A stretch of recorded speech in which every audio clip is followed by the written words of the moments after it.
Friends, स्वागत है आपका आज के रिव्यू सेशन में।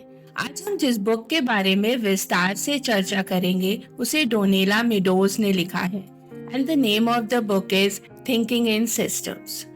तो कहानी शुरू करने से पहले आपसे रिक्वेस्ट करते हैं, प्लीज हमारे चैनल को लाइक, शेयर एंड सब्सक्राइब जरूर करिएगा।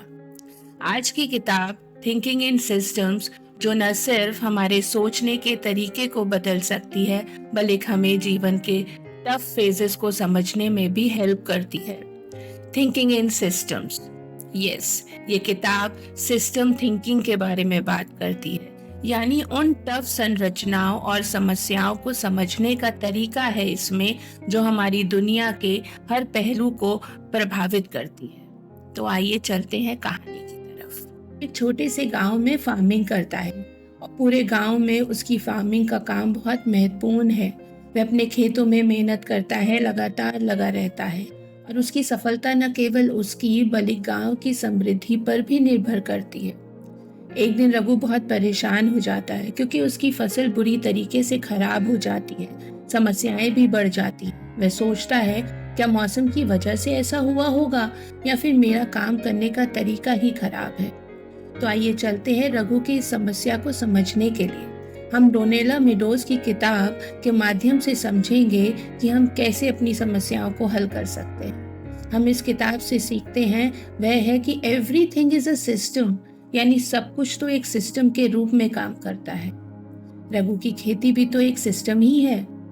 फार्मिंग यानी कि खेती, इसमें मौसम, मिट्टी, सिंचाई का तरीका, खेती की तकनीक और समय पर खाद डालने की जो आदतें शामिल होती हैं। जब इन सभी तत्वों में से कोई एक तत्व सही से काम नहीं करता तो पूरे सिस्टम पर इसका असर पड़ जाता है। जब रघु की फसल खराब होती है तो वह सोचता है कि समस्या केवल मौसम की वजह से हुई होगी, लेकिन वह ये नहीं जान पाता कि मौसम के अलावा भी बहुत सारी चीजें हैं जिनकी वजह से समस्याओं का जन्म होता है। यहाँ इस किताब डोनेला मेडोज में यही कहा गया है कि everything is connected to everything else, means चीज एक दूसरे से जुड़ी हुई है। हर चीज को एक दूसरे से जोड़ा गया है। जब रघु अपनी खेती की समस्या को इस नजरिए से देखता है तो उसे समझ में आता है कि सिर्फ मौसम नहीं बल्कि और भी अन्य पहलू हैं जिनकी वजह से उसकी फसल पर असर पड़ गया। अब रघु को समझ में आने लगता है कि सिस्टम थिंकिंग का मतलब क्या होता है। हमें किसी भी समस्या को एक बड़े और जटिल सिस्टम के रूप में देखना चाहिए, न कि केवल एक तत्व या एक कारण पर ही ध्यान केंद्रित करते रहे। Thinking in system by Donella Meadows में पेज नंबर 11 पे लिखा है, A system is an interconnected set of elements that is coherently organized in a way that achieves something. Yes, Raghu ये समझने लगता है कि उसकी फसल में गिरावट के पीछे कई कारण हो सकते हैं। मौसम के अलावा ले लीजिए तो सिंचाई है, खेतों में लगाए गए जो बीज हैं, मिट्टी किस तरीके की है और समय पर खाद डालने का जो तरीका है, ये सभी उसके खेती के सिस्टम का हिस्सा है। एक गलती के कारण वो पूरे सिस्टम को प्रभावित हो सकता है। बुक में आगे सिस्टम थिंकिंग प्रिंसिपल्स के लिए बात की गई है। डोनेला मेडोज की किताब में कुछ महत्वपूर्ण प्रिंसिपल्स हैं जिन्हें हम अपनी जिंदगी में किसी भी क्षेत्र में लागू कर सकते हैं। और पहला प्रिंसिपल बताया गया है feedback loops. A feedback loop is a circular process in which a system's output serves as input to the same system. यानी कि जब भी किसी सिस्टम में कुछ बदलाव होता है तो उसका प्रभाव वापस उसी सिस्टम पर पड़ जाता है और ये बदलाव एक साइक्लिक प्रोसेस की तरह काम करता है। रघु के खेतों में जब फसल खराब हो जाती है तो इसका असर उसके पैसे पे भी पड़ता है। इसका असर उसकी अगली फसल पर भी पड़ता है क्योंकि उसके पास रिसोर्सेज की कमी हो जाती है और यही बदलाव एक चक्रीय प्रक्रिया बन जाता है। जब रघु अपनी खेती के तरीके में सुधार करता है तो वह इस प्रक्रिया को बेहतर बनाने की कोशिश भी करता है और उसी के कारण रिजल्ट अच्छे हो जाते हैं। अब इसी बुक में एक और प्रिंसिपल पे बात की गई है and that is stock and flow. Stocks वे तत्व होते हैं जो एक सिस्टम में जमा होते हैं, जैसे रघु के खेत में पानी की बात कर लीजिए या बीज या मिट्टी की। और फ्लोस वह प्रक्रिया होती है जो इन तत्वों को सिस्टम के भीतर बदलती रहती है, जैसे पानी मान लीजिए, या खाद का उपयोग होना, या मौसम का बदलाव। पेज नंबर 14 में दिया गया है, stocks are the elements of a system that you can count and measure and flows are the movements of those stocks over time. Raghu के लिए समझना बहुत जरूरी हो गया था कि उसके खेतों में पानी का असर कैसे होता है और इसका प्रभाव उसकी फसल पर भी पड़ जाता है। अगर वह इस स्टॉक एंड फ्लो को ठीक से समझे तो वह अपने खेतों में सुधार कर सकता है और उसका परिणाम भी उसे अच्छा मिलेगा।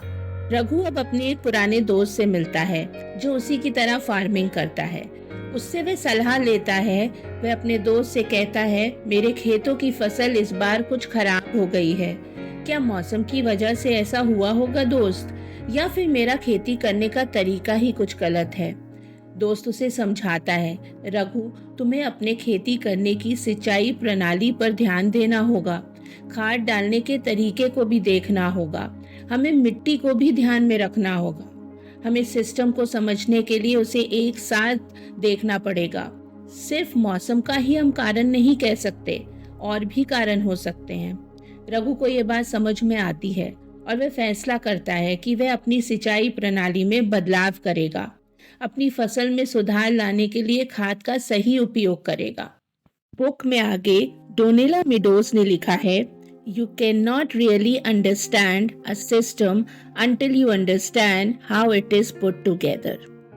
यानी कि किसी सिस्टम को समझने के लिए ये जानना बहुत ज़रूरी है कि वह सिस्टम किस तरह से काम करता है। रघु को अब ये समझ में आता है कि केवल मौसम पर ध्यान केंद्रित करना सही नहीं होगा, बल्कि उसे पूरे खेती के सिस्टम के हर हिस्से को समझना होगा और उसे सुधारना होगा। अब आगे यहाँ रघु ट्राई करता है कुछ न्यू फार्मिंग टेक्निक्स को और उसे एडजस्ट करने की कोशिश करता है। रघु धीरे धीरे सिंचाई प्रणाली को बेहतर बनाता है और समय पे खाद डालने की आदत भी डालता है। साथ ही वह अपने खेतों में बीजों का चुनाव भी बेहतर तरीके से करता है। कुछ ही महीनों में उसे परिणाम भी मिलता है। उसकी फसल पहले से कहीं अधिक अच्छी हो जाती है। रघु अब समझ चुका है कि जब तक वह पूरे सिस्टम को सही से नहीं समझेगा, उसमें सुधार नहीं करेगा, तब तक वह सफलता हासिल नहीं कर पाएगा। इस तरह से रघु ने डोनेला मेडोज की किताब थिंकिंग इन सिस्टम से ये सीख ली कि जीवन में समस्या और चुनौती एक सिस्टम का हिस्सा होती है। Yes, the behavior of a system is a product of its structure. यानी कि किसी भी सिस्टम का व्यवहार उसकी संरचना पर निर्भर करता है। जब हम किसी सिस्टम के हर हिस्से को समझते हैं, उसमें सुधार करते हैं, तो हम पहले से ज़्यादा बेहतर बना सकते हैं। जी हाँ, हम ये समझ सकते हैं कि सिस्टम थिंकिंग के माध्यम से हम अपनी समस्याओं का समाधान नहीं केवल तात्कालिक रूप से नहीं कर सकते, बल्कि हम स्थायी और बेहतर तरीके ढूंढ सकते हैं। अगली बार जब आप किसी समस्या का सामना करें ना, तो याद रखिएगा, सिस्टम थिंकिंग को अपनाना है और अपनी समस्याओं को एक नई दृष्टि से देखना है, जो हमने थिंकिंग इन सिस्टम की बुक से पढ़ा है। जी हाँ, इस बुक ने हमें यही समझाया है, हमें यही तरीका दिया है कि हमें सिस्टम को समझना होगा। अगर हम सिस्टम को समझेंगे ना, तो हम सफलता भी हासिल करेंगे। तो हम धन्यवाद करते हैं डोनेला मेडोज को, जिनके प्रिंसिपल्स हम अपना के अपनी जिंदगी को और बेहतर बना सकते हैं और सफलता हासिल कर सकते हैं। तो जी हाँ, अब तक के लिए धन्यवाद। अगले रिव्यू सेशन में फिर मिलेंगे। तब तक के लिए रिक्वेस्ट करते हैं, हमारे चैनल को लाइक, शेयर एंड सब्सक्राइब जरूर करिएगा। Thank you.